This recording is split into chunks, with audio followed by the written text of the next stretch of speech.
Hello, everyone. Going to wait for a couple of minutes. We've got a large number of registrants.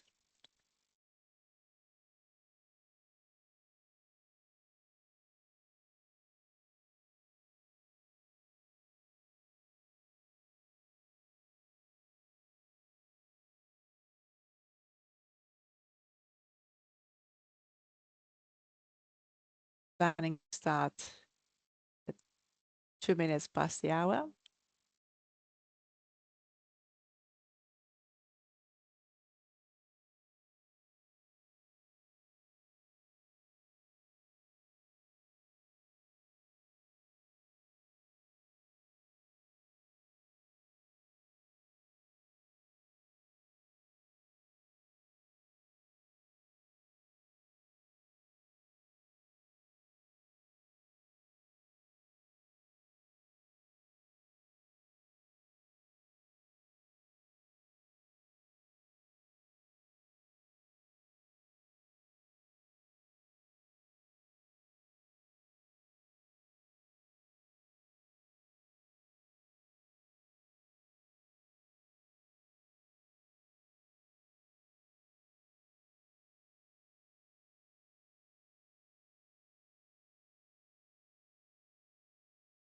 I think while we're still waiting, I'm just going to make a few housekeeping points.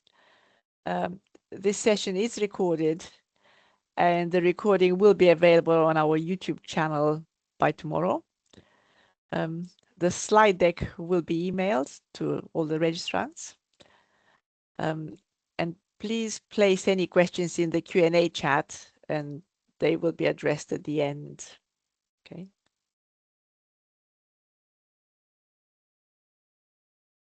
How are we doing? We seem to have 41 people so far. Okay. I think we can start. For those of you who are new here, a short introduction of who we are. A well-established European organization, been around for 25 years. We are a unique voice representing over 180 energy trading companies. We are members-led, and you have an opportunity through our 5 committees to hear about and influence the European energy policy. We can stay ahead of regulatory change and help maintain and develop standard trading contracts. And through our legal committee, we have access to industry-backed legal opinions. Where our operations committee makes a real contribution is by improving operational efficiency. So harmonizing post-trade data standards to streamline process and reduce complexity. And our most recent initiative that we've got is an Energy Traders Europe roadmap to complete the single market for energy by 2028, integrate by 2028, one Europe, one market. Please feel free to scan this QR code. It's a really critical initiative, and you can make a mark on that. I'm just going to quickly now check the participants and welcome you to our monthly operations webinar series. Yeah. We have the pleasure of having with us today a leading software service provider based in Zurich, Fidectus. The presentation itself will take about 40 to 45 minutes, and we are going to have Q&As at the end. So we have Dr. Jens Bartenschlager, co-founder and CEO of Fidectus, brings over 20 years of experience in energy trading and risk management, has worked for leading European energy trading companies to automate OTC post-trade processes. And Martin Teci, CPO and CEO of Fidectus, brings over 15 years of experience in energy traders and with very senior roles across the energy market and leading teams to deliver digitalization and innovative solutions. So with no further ado, I'm going to stop sharing now, and I'm going to ask our speakers to take the floor. Thank you, Anka. It's a pleasure to be here. It's a pleasure to see so many of you interested in the topic. Share my screen real quick. I'm going to start with a little introduction of what we actually do and what the connection to AI is before we get into the depth of the demos we brought for you today. What you see here is effectively the whole post-trade process, or part of the post-trade process of what happens after the trade execution. The data flows into your systems, maybe Excels, whatever. Where we come in first time, effectively, is the confirmation hub. Another step, another service we support here is the regulatory reporting. We offer remit and EMIR services. And last but not least, we offer invoicing, netting, payment monitoring, and things like that. The common thing across all those hubs is that you can reach the whole market through that one solution, no matter what your counterparty does. This can be an electronic confirmation, electronic invoice, e-invoice, via PDF, email, or a standard like ECM or ESM. The platform is doing this under the hood for you. So basically you have everything in one place. What's the connection to AI here? We as a company basically use AI for two different things. The one thing you will not hear about today is how we improve internally our operational processes, but that's quite significant of what we have achieved there as well. Daily operations, building interfaces between our own systems, as well as increasing the velocity of the development team. What this is focused on today is more or less what that benefits you in terms of using our services, our products. There's two particular pieces we're going to look into. One is more or less the document handling, OCR, interpretation of what's coming in, make this match and things like that. And the second thing will be, how is the work going to potentially look like if you have AI agents supporting you in your confirmation matching or remit reporting or invoice matching?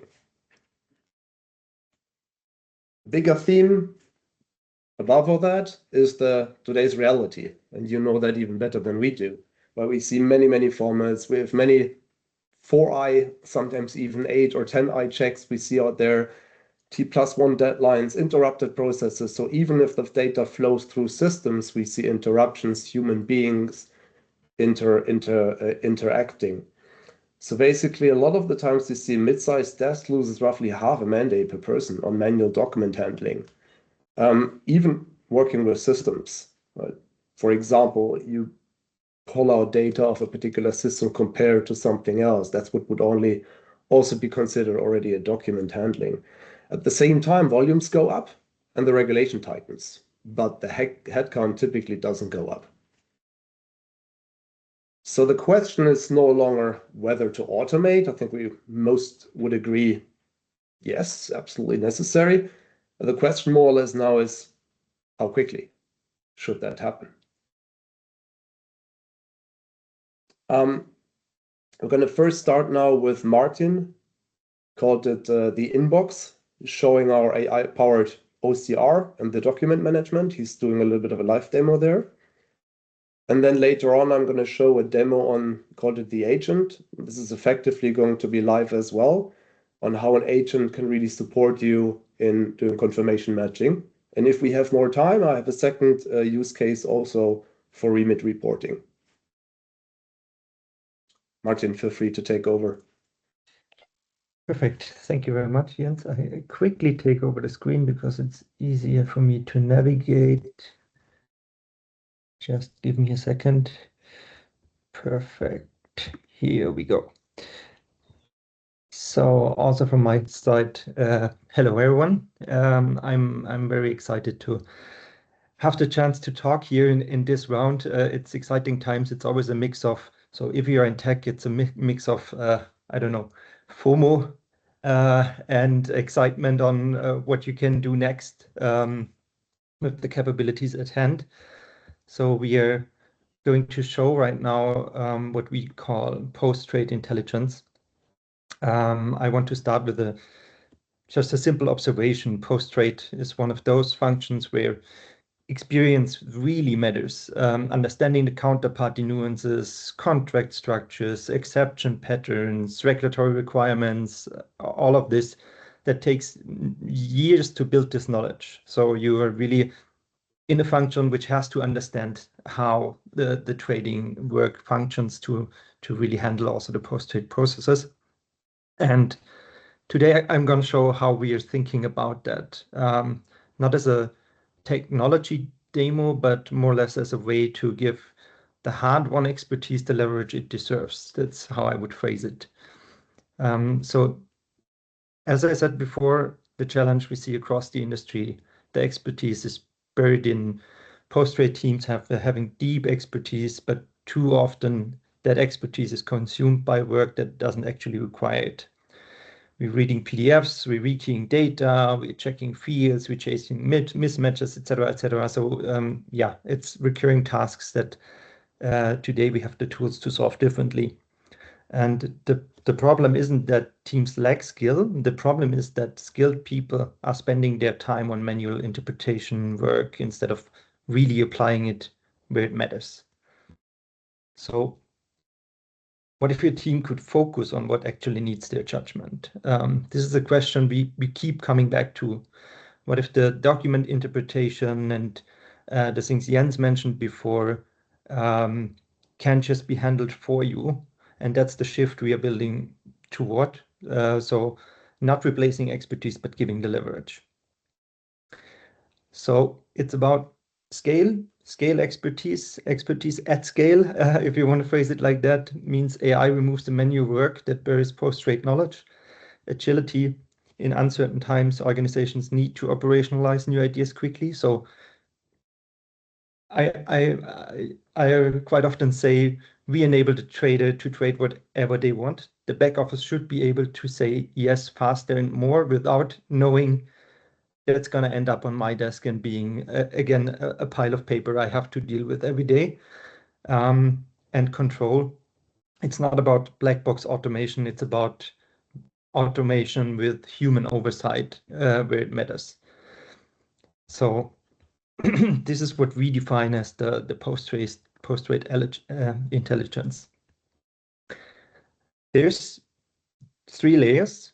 We start with the traditional read out, extract content from any format. That's, I would say, the easy part. That's what many companies are doing since years, and which you can build now super quick if you want to. But in our world, the more fundamental part is understanding what I've just read out in front of me. So is this a confirmation? Is it invoice? Is it a netting statement? Supporting documents? What counterparty? Legal entity? Workflows? All these funny things we are dealing with every day. And then this is where you can make a difference. You need to operate on it. Map it to the structures you have, like the standards provided by Energy Traders Europe or beyond, enrich with the data needed, match against trades, etc. So it's not about document extraction. That's what I want to say here. It's about embedding document intelligence into a platform that already handles matching, reconciliation, and so on and so forth. So I want to be clear about why this is generally difficult. I think a multi-model LLM is a powerful engine, but the engine is not the car. I think that's what some people mix up. Of course, I can be fast and deliver something in a short time, but there's a whole world around you have to figure out as well. A delivery period might be shown as a month, a gas day, a balancing period, whatsoever. You know better than me. Prices are fixed, indexed. All of this you have to understand. Anyone who has worked in the post-trade area knows the patterns. The challenge is handing this now to a system to understand it and recognize it. And this is where we work around. And I'm going to jump from the slides now to a live demo, starting where probably the day of many people still starts. This is, of course, a fake inbox I made up, but it looks like this. You have a lot of confirmations, you might have some invoices, you might have credit notes, whatsoever. You have to open it, you see the document, you have to understand it, read it, print it, sign it, send it back, all these kind of things. You have to do a lot of stuff to just confirm one document, or you just don't do it and rely on your counterparty that they did it right. Also happens, or is in agreements, as we know. But let me forward this emails just in a bulk right now to my company in Fidectus. That usually would happen automatically. I don't know. I just call these documents now. I sent this, and then it will automatically be received by the Fidectus inbox, so you don't need the email inbox anymore. And what that means, and now I'm going to show you something which we don't do as often. I give you a little look in our internal toolbox box we are using for that. That's nothing that is exposed to the customer. That's really our tool we are maintaining right now. We're thinking about maybe giving it to some customers that have the proficiency to deal with it.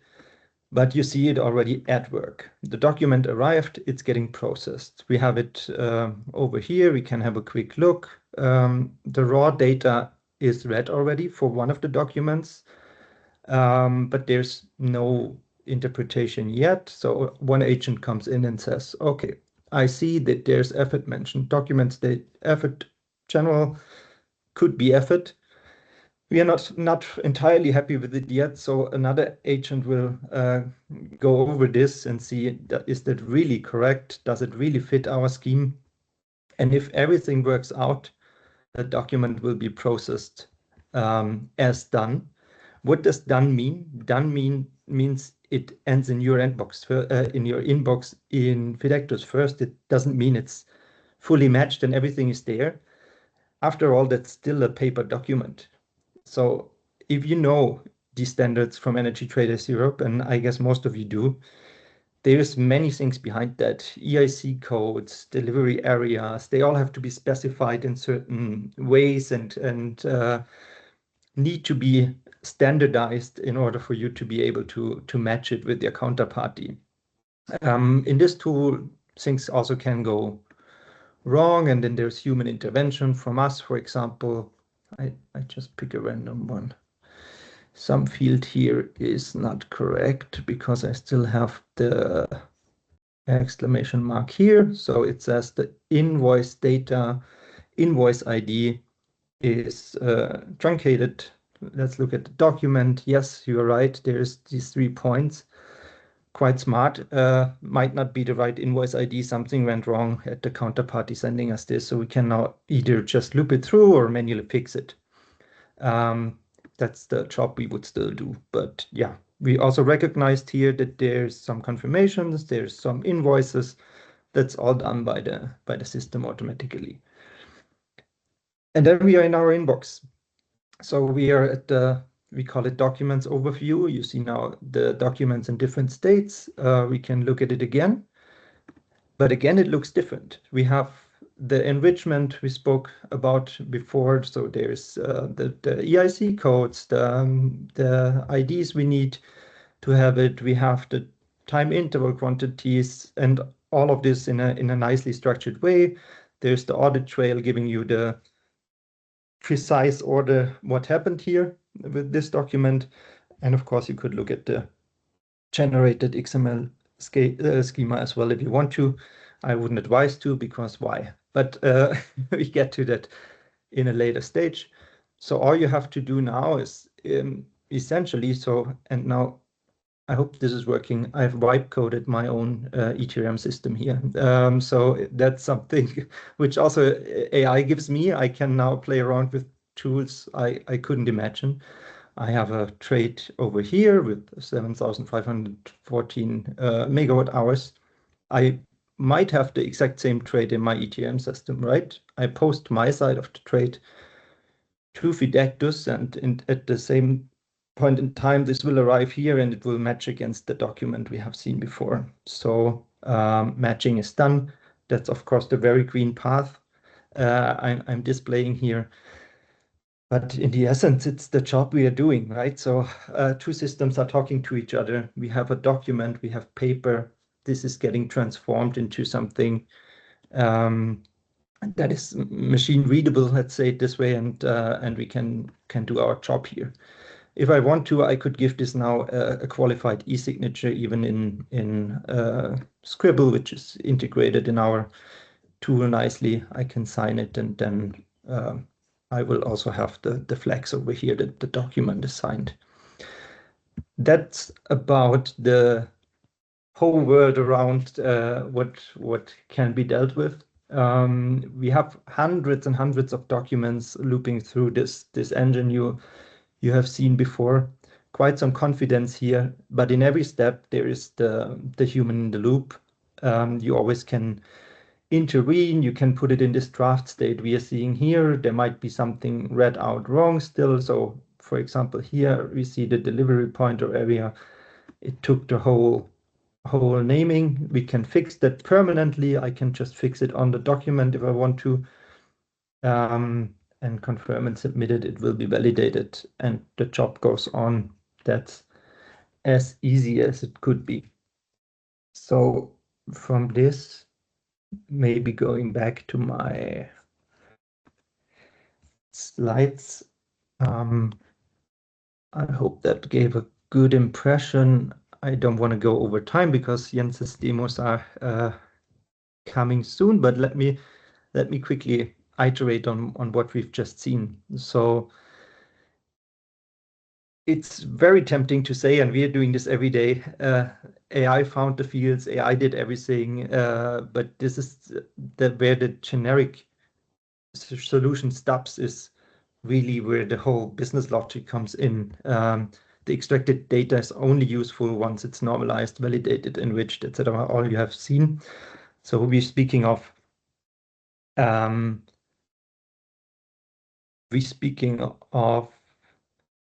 the reduction of fewer people doing the same work, but elevating it that the people can do work with the higher value. Focus really on the exceptions. So focus on what matters. When this whole post-trade chain moves faster, everyone benefits. After all, operation teams aren't firefighting manual processes. They are focused on exceptions and relationships. Commercial teams know that the new opportunities can be absorbed without overwhelming the back office, which might happen sometime in our daily business today. Finance and compliance have a cleaner data and better audit trails. So you can hand this to your auditor and they can just look it up. This isn't about any one function. It's about the organization as a whole becoming more responsive. So handle a routine automatically, surface the exceptions clearly, keep humans in control. So that's what I meant before. You have the controlled automation. This is the philosophy in 3 lines. Handle the routine, let the machines do the job where it's straightforward. Service the exceptions, see if there's something wrong, being able to react on it fast and with human judgment where it's needed still. Not black box processing as mentioned before, but clear handoff points. And that's an important one. We're not replacing standards like ECM and ESM. We are helping the market to reach them faster. If we can get a PDF in this exact format, the following processes can be done automatically as you have seen it before. It's going alongside, but innovation doesn't stop at standards, right? So if you have new contract types, if you have, I don't know, PPAs, or you're speaking about flexible contracts whatsoever, all of this you should be able to handle, and you shouldn't fall back into, I have to do it manually all the time. There's other ways now. So domain experts focus on decisions and the platform handles the repetitions. That's the main message I want to bring across, and I hope I gave you some flavor of it in the demo session as well. And I think, Jens, with that, I can hand it back to you to show the other fancy stuff we have in shelf. All right, cool. Thank you for that, Martin. Thank you. I'm going to share my screen really quick again, go back to the presentation. Coming now to the agent part. Before we jump in, what is this all about? I want to give you a little bit of context first, and then also tell you a little bit about the use case I'm going to show you. We're going to use an MCP. What is that? Let me show you another screen first. Let me show you this screen here on the left-hand side. Most systems have a modern API today. So do we. So for example, if we look at the confirmation API, this is, for example, used for integrations into our solution, into the global energy network. It's pretty technical, right? You need to know your way on how to navigate in an API, implement it in a deterministic way. And this is a piece basically an agent can take over. But if you let an agent look at the pure API, it will be slow, it will be expensive, and it will most likely not get back the result you expect. So the reliability will be low. There's multiple ways. One way of handling this is actually the so-called model context protocol. It was originally invented and brought out by Anthropic, but more or less a de facto standard in the meanwhile. What is that? That's nothing less than a clear explanation and description to any agent out there on what the API can do and how to use it. So basically it translates to a skill. You need a hammer to hammer a nail into the wall, right? And this is a description to give to the agent so the agent knows how to handle the API without directly using the API or getting told how to use the API. This works for all kinds of external tools. You can even build them yourself. Nevertheless, we have MCPs for our products. So for Conference, the Remit Hub, and so forth. But you could also hook up email. You could hook up your ETRM databases whatsoever. The key advantage is basically it's a standard protocol. It's vendor neutral in the meanwhile, and it provides you with real-time data. It directly ties into so-called skills. Again, a skill is nothing less than explaining an agent exactly how to do things. So it's a reusable instruction because you want to not prompt or have something prompted again each time from scratch. So you basically give it an instruction one time, and the idea is any model can use that skill and get to the same or almost the same result. So basically, you want to use that to repeat workflows, have a consistent quality, and actually give it the domain expertise it needs to do its job. In our world, it's the post-trade space, right? And last but not least, there is this concept of plugins. What's that? Plugins basically package all that. They can package multiple MCPs, multiple skills in one plugin, and then effectively you can get one file. You install it with the agent of your choice, and it includes then both, right? Basically the connections as well as the know-how, how to use those connections. Very easy. I have chosen Anthropic Claude for the demo today, but you could also use any other offering from OpenAI, ChatGPT, or whatever you prefer, or what your compliance allows you to do. That being said, what am I going to show you?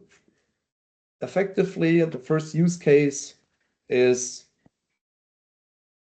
demonstrating or not demonstrating the part that the trade has been executed. Let's say that happened. There is an OTC power forward. I kept it simple so you can follow the details there as well in terms of the content you see. So test account number 1 is the buy side, whereas test account number 2 is the sell side.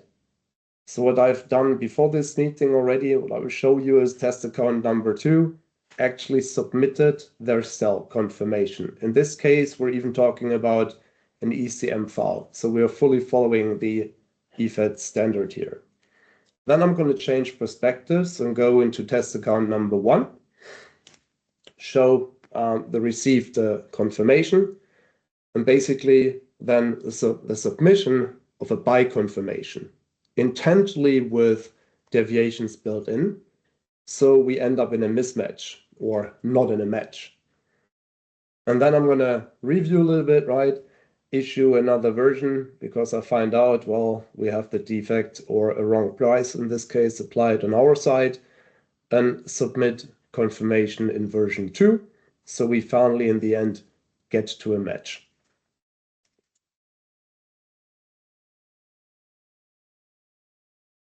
Now I'm going to switch over to this view. Let's get rid of the RESTful API description here. What you see on the left-hand side, and please, we tested that beforehand. I already zoomed in. If this is too small in Teams, there is a function you can effectively also zoom in if you want to see something displayed here in more detail. On the left side of my screen, you see what you just saw beforehand on Martin's screen is the UI of our confirmation hub. Right? In this case, it's the documents overview. I have applied a filter on the upload date. Everything you see in here right now is literally all the test confirmations I have processed since Monday. We can drill into the details. I'm going to show you shortly. But on the right-hand side, what you see here is my Anthropic Claude code, basically. This is where I can use my skills as well as the MCP, means the connections. So it has a connection established to the confirmation hub, just like an ETRM system would be integrated. It's kind of integrated now. It also has skills it uses. To give you a small example, because each time I'm going to prompt something, it takes a little bit of time. So what I prepared here is I told it to just count my confirmations of today. So what it found out, I need to use the confirmation agent. That's effectively the skill. So it used the skill and applied the skill. And then it told me what it would do. I'll count today's confirmations, but first let me load the confirmation listing tool. So effectively found out it needs to use a tool.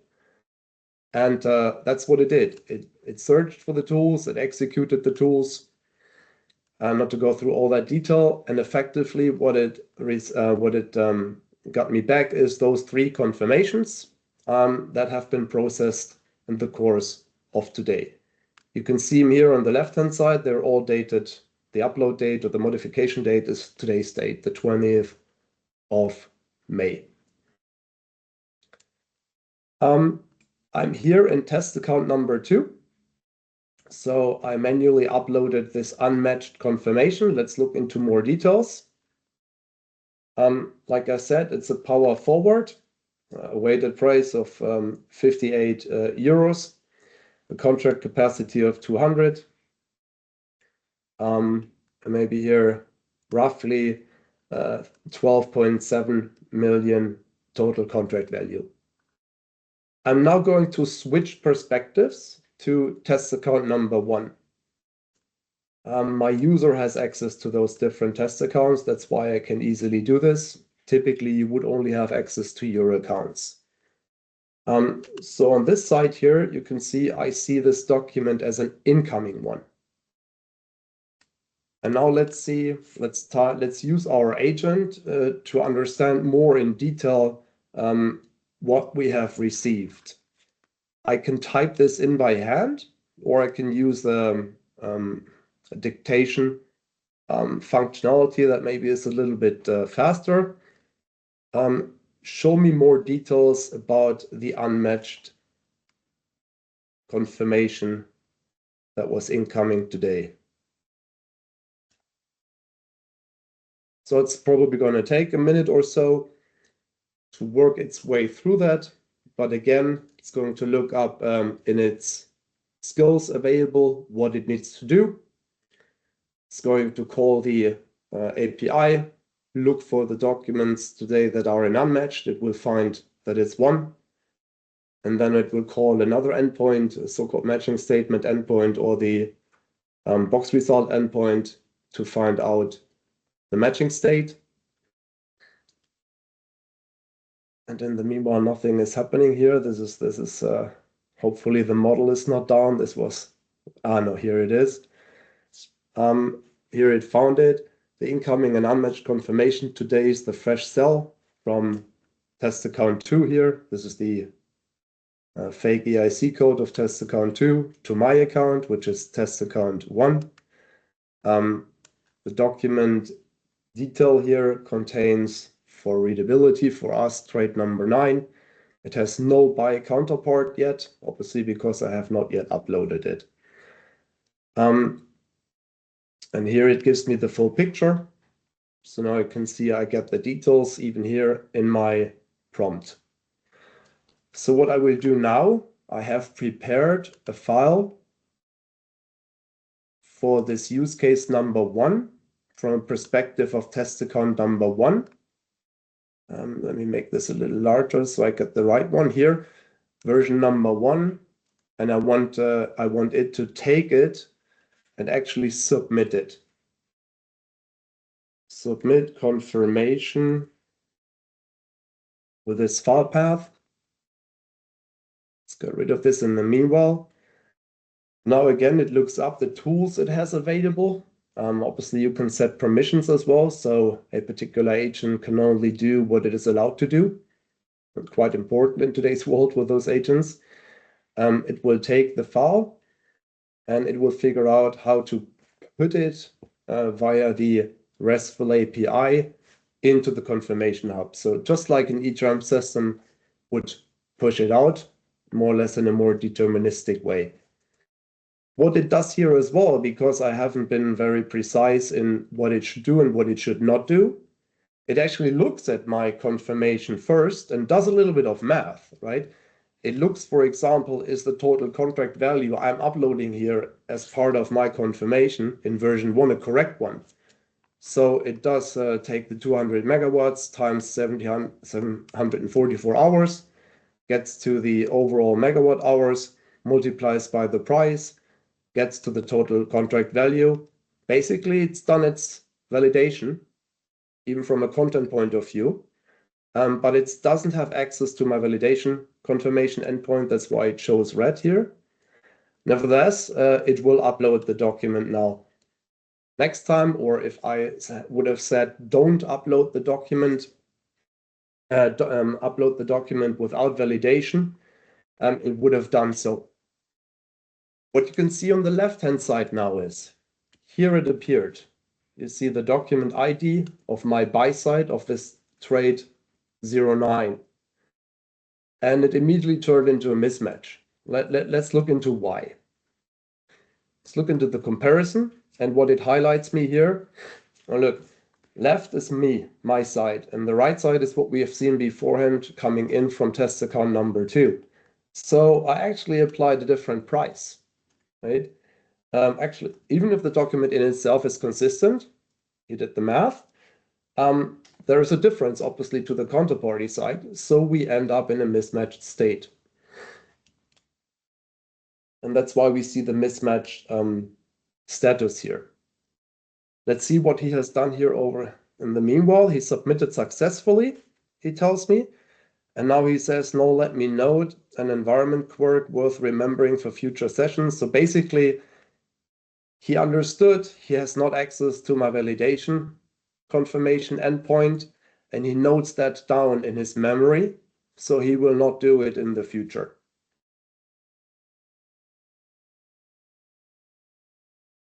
And now he's asking me here as well, do you want me to pull the matching statement? Yes, please. Tell me the matching state. So now again, it uses its tools via the API to consume the matching state of those confirmations. In the meanwhile, I'm going to show you my version number 2, which I have prepared ahead of time. I think this is this one.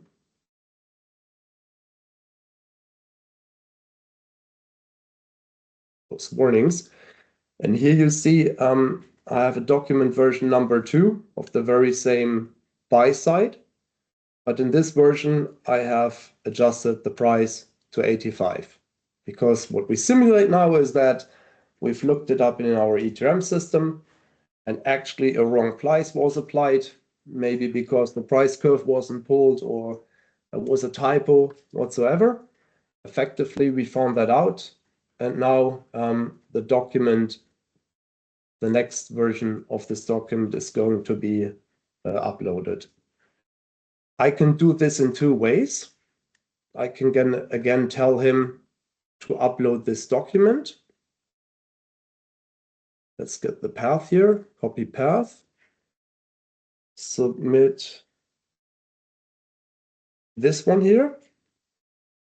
Or I could even go ahead and say, trade me an updated version of that second version confirmation with the updated price, and it will do so. So even if there was no file, it could generate that file and submit it over. Give it a little bit of time. You know, he tells me again, he's reading version number 2. He verifies it. He finds out the price is 85, which he already knows is going to close the gap, right? So the math reconciles. Oh, no, he's doing the wrong thing, I think. Let's see. No, he's doing the right thing. He's actually updating my existing confirmation. You see here on the left-hand side, it first went into pending, technically for a fraction of a second into unmatched, and now suddenly it went into matched. And here you can see it's in version number 2. So on the platform, I have a clean audit trail of what has happened in relation to this particular pair of confirmations matching. Basically, your fantasy basically, or your creativity is the limit. Everything you've seen here so far, what I'm prompting, you can basically automate as well. There is the possibility, for example, I've prepared this here a little bit, to tell it monitor a certain, let's try that. Copy path and tell him, please monitor the following folder, and if there is any new file in there, submit it. Now I'm going to give it the path. And it's going to take a little bit again, but what it's going to do, it's going to set up a schedule to monitor exactly that folder. And if I pull over then a file into that folder, or if a system puts a file into that folder, it recognizes that and it uploads it. And this way you can basically build your own workflows. You could put an agent in that validates a file even before it's going to submit it, and all these kind of things. So that's why I'm saying your fantasy is the limit there. Whatever makes sense, it's always a relation of the cost and benefit, especially in AI. The ones of you that are familiar with AI see down here, I have the most expensive model in max and in fast. Just to make sure I'm having the right priority for this live demo today. But typically I would take a model that is a lot less expensive. And this is also not about seconds or milliseconds, so I wouldn't care about speed typically either that much. So that's always the trade-off. To cut a long story short, and looking at the time, instead of now going into remit, it works the same way. So what you can do as well here is we have a skill developed that is able to map a confirmation file to a remit file, just to give you another idea about potential use cases, and then able to upload that remit file. And because it is a defined skill that also applies the validation or uses our endpoints for the validation before a submission actually applies, it reduces the risk to almost zero that something goes sideways.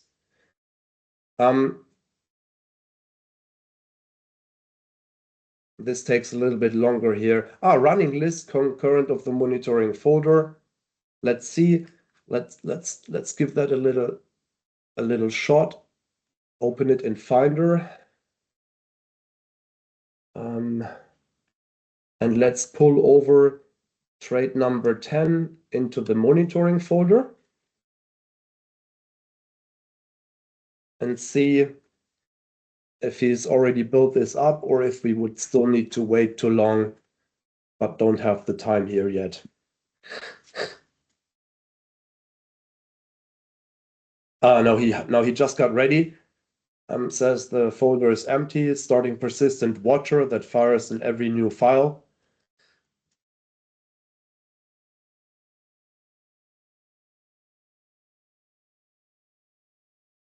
We drop it in a new file again. Maybe I had a wrong timing here.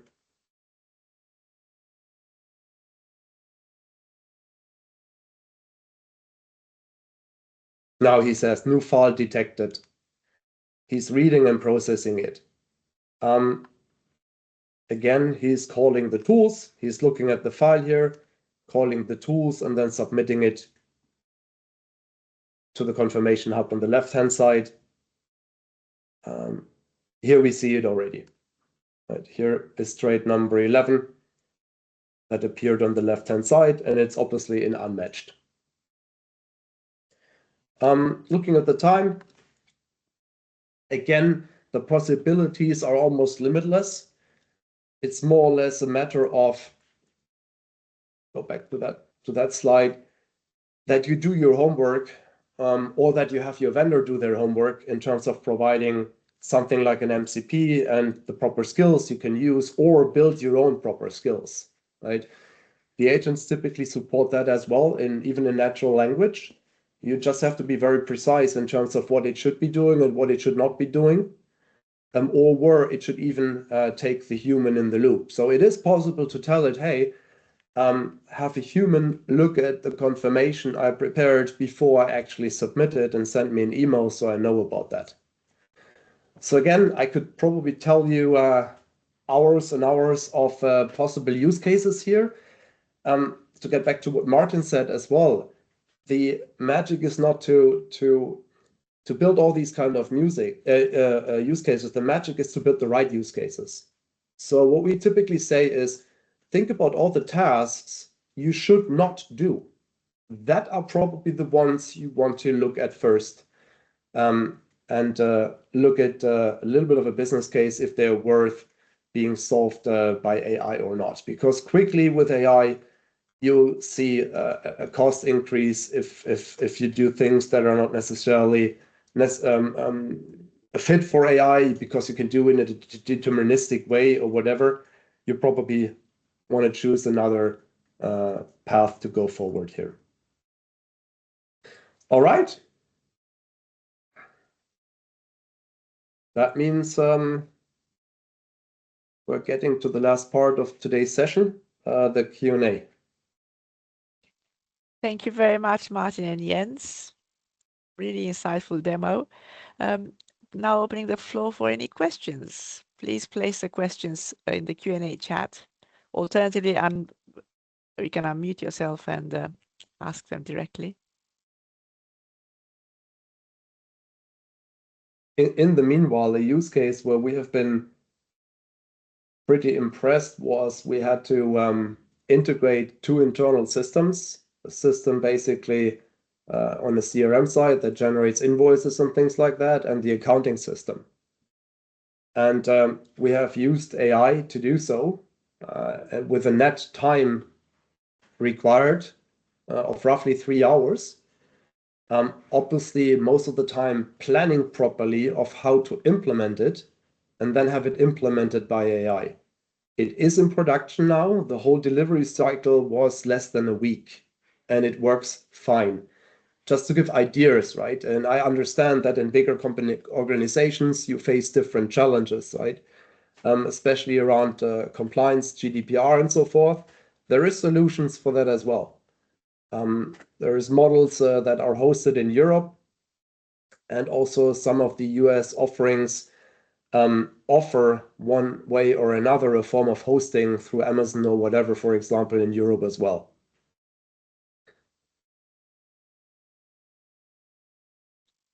Okay, no questions so far. I've got a question. From your experience, are the operational teams becoming more open to AI-driven automation, or is there still significant hesitation around trust in these AI agents? Let me give you two answers to that question. It's twofold. If we look into the solutions we offer, this is typically under the hood. This is where our clients are only concerned in terms of legal and compliance and data protection. Which using what model, where's the model hosted, where's my data residing, and so forth. Once this is all tick marked and fine, we don't see any concerns.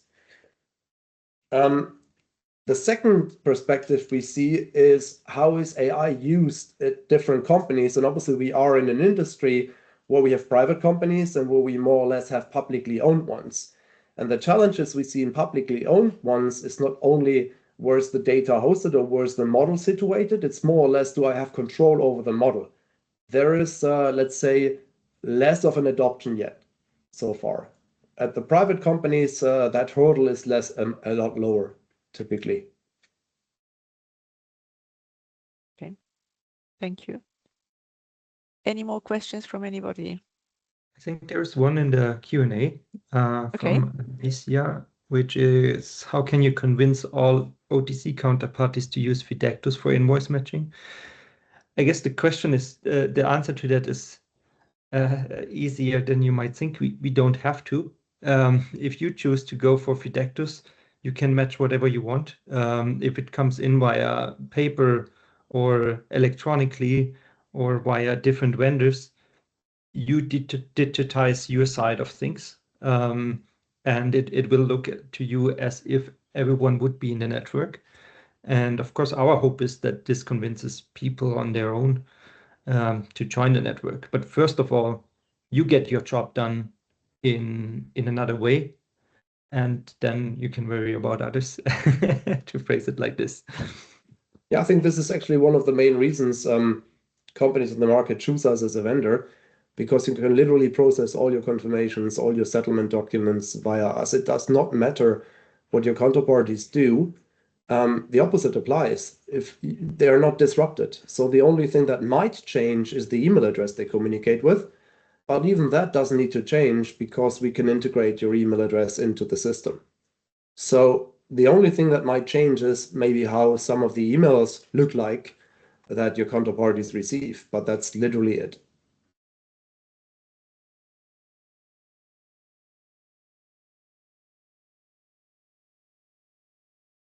Any more questions from anybody? I think Alicia's question lands very nicely on the issue of interoperability. How do you think, how is interoperability catered in an AI agent-based setup? You mean how that impacts interoperability? Yes, yeah. I would how say important not. is interoperability? We use AI where it makes sense. Like for example, you've seen PDFs.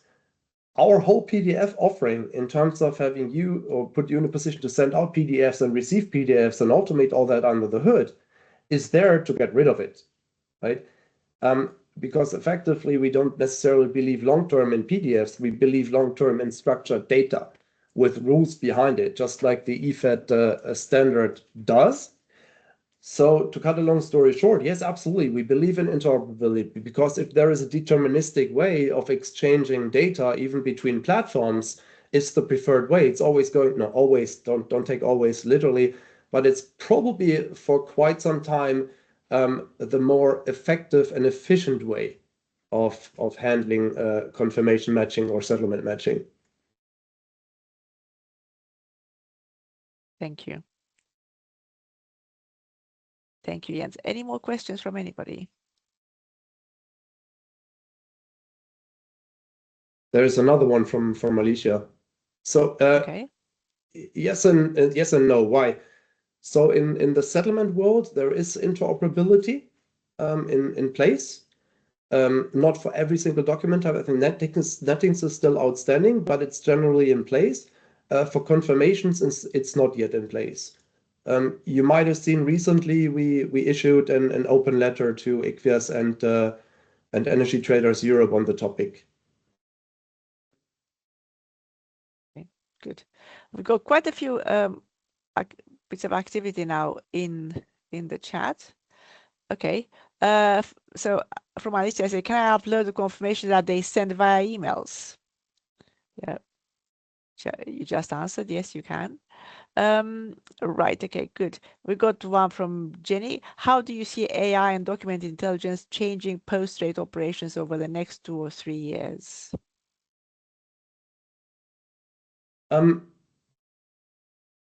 Martin, do you want to take this? Or I can. Probably we have the same and different views at the same time, but okay. So I do think there will be a quicker adoption of AI than most of us think, because it just adds a lot of value if you do it right. And the if you do it right is at the same time why I do believe not every market participant is going to be successful with it, right? We've seen big AI projects, more or less, where management said we have to do this now, but people in their everyday job struggle on understanding what am I supposed to do now, or they don't even have access to the right tools, or they don't even get told how to do it. And then millions are wasted, and then the result is, the technology is not there yet, but that's just not true, right? It's always a matter of doing it right and maybe at the right time. And I just think the adoption in the market is going to just drive the topic, if you like it or not. So how should companies decide which use cases to tackle first? What would be the criteria? It's a bit driven by the approach, by the culture, I would say. So we have the two. Well, I think what's a good example is there's those two big ones out there, OpenAI and Anthropic, right? Anthropic is more into this, what we've seen, MCPs, interconnections and so forth. So basically software vendors build interfaces, right? This could be one way. Maybe it's things like we've seen today where you just want to get rid of the repetitive daily operational work human beings do. The alternative is for the more closed systems. We see a lot of systems without interfaces. Maybe there is OpenAI as a solution for that, because with a new model, the approach is more a visual one. So you give the agent access to the UI and it does the job for you. But the underlying approach we recommend is the same. Look for the repetitive work. Look for the work that you say, this is not what I should be doing, right? Because I should be focusing on more value generating work. I don't necessarily believe in all the white collar work going away completely. It needs the people that have the intuition, that understand what's going on and that are able to orchestrate that. Just like you would orchestrate and manage people, you need to orchestrate and manage agents. I think also, especially in the space we are in, it's very important to sort of get your hands dirty. Just get into it. Don't use a huge budget, as Jens said before, but ask for a couple of, I don't know, a couple of hundreds to play around with the tools, because then your fantasy will go anywhere. And then challenge yourself against the AI. Is this really worth it? So there's cases you don't think about. The repetitive ones, I fully agree. Just mark them, say, okay, we can automate what we can automate. You can do that today already, to be honest, without AI. But then there's the other ones. We use AI for so many use cases, rapid prototyping, generating our designs, talking about visuals instead of just about the cases. Nobody should write any user story anymore in my space where I am in. They should just, I don't know, have the context, give the context to the tools, and the tools will do the dirty work. These kind of things. So it's very, very widespread, and not everything will earn you money, but a lot of things can save you money and effort and time. I think the beauty is you can do it with natural language, right? Lots of people I speak with are like, oh, I don't have the technical understanding. You do not need to. You saw before, and you can use natural language even for building a skill. You just need to know what you want it to do and what the result basically should be there. So we just like Martin said, we can just encourage, get your hands dirty, play around. Maybe it's half an hour a day. That's what we initially told our employees. Go ahead, try it out. and then think about use cases, and then let's think about how we can adopt those use cases in our operations, considering compliance, data protection, and all that. Good. Thank you, Martin. Thank you, Jens. Just conscious of the time. If there are any questions, any further questions, please address them to operations@energytraderseurope.org. We're going to pass them on, and we're very, very happy to have a follow-up with yourselves. We're going to now close the webinar and stop recording. Thank you very much. Our next webinar, I'm going to put it in the chat. Yeah, it's going to be about VIDA, and it's going to take place on the 24th of June, and followed by another one on AI, which is going to be on the 15th of July. August is going to be off. Yeah, so I'm going to place this in the chat. Thank you so much. Thank you for joining. Thank you, everyone. Thank you for inviting.